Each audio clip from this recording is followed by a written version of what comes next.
Hello, this is Lee the History Boy, and welcome to the penultimate episode of this week.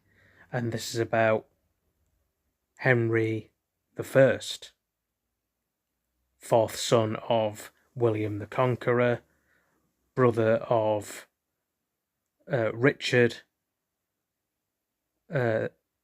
Robert, and also brother of Robert Curthose and William Rufus, who is known to have tragically died in what is officially a hunting accident. And earlier today, I was looking up people with the most descendants. There were people like Genghis Khan or Confucius, kind of people like that. Idi Amin might have been on one of the lists as well, but I'm also referencing a little bit of a list in kind of tangentially on one that I found ages ago.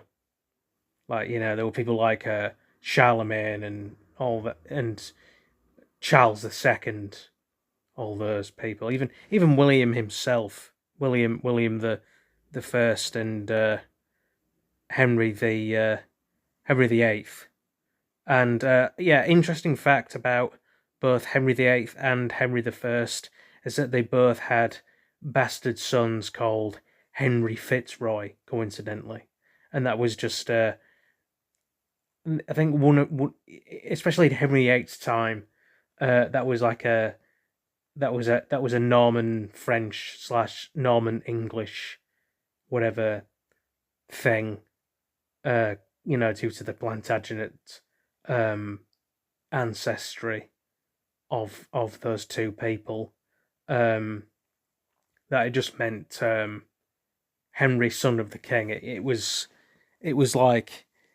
basically a more prestigious, less embarrassing version of, like, if you've watched Game of Thrones and read the Song of Fire and Ice, that the whole, it's a more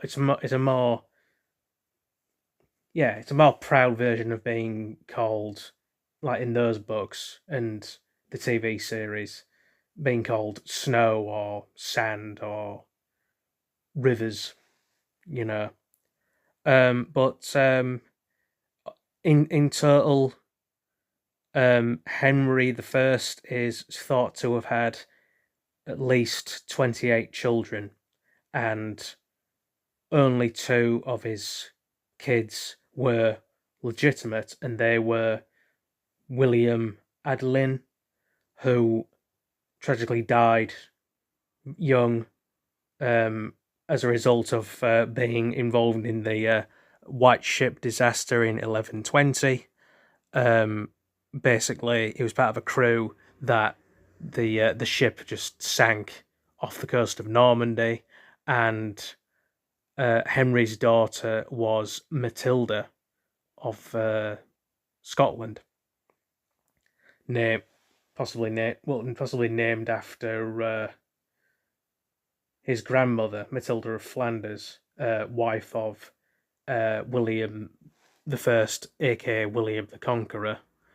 And Matilda was married to Stephen of England, who,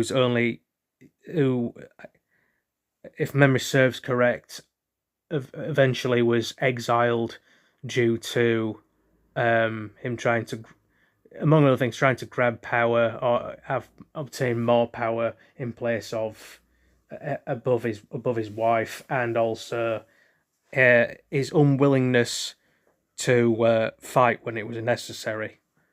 And he was, following his exile, he became King of Hungary, if I'm remembering that right, or that isn't just a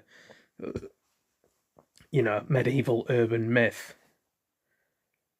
So that was Henry I, who is embarrassingly known also as the king, who apparently, according to other multiple sources and horrible histories, stupid deaths. If you used to watch it when you were a kid like me, like I did, where historical figures all go into the afterlife and they're mocked by a hilarious version of the Grim Reaper, played by Simon Farnaby. I won't sing the song. I won't embarrass myself that way. But yeah, he said, Henry goes.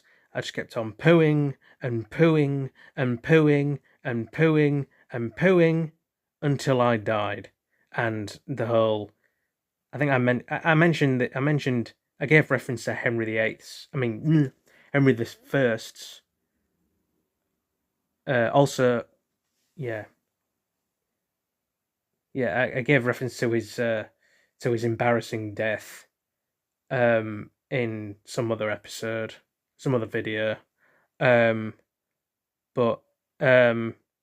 yeah, because he ate loads of lampreys from a river. And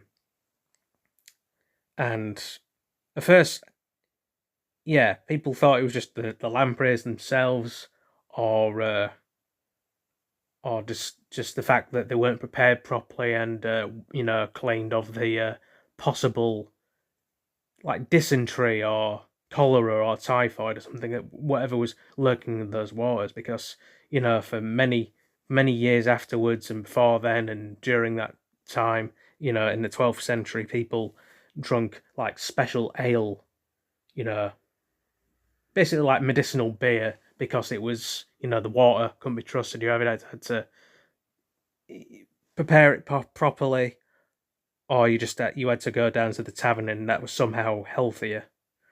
Um, but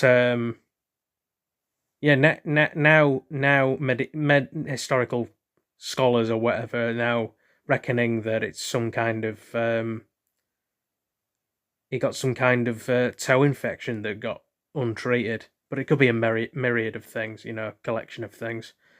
And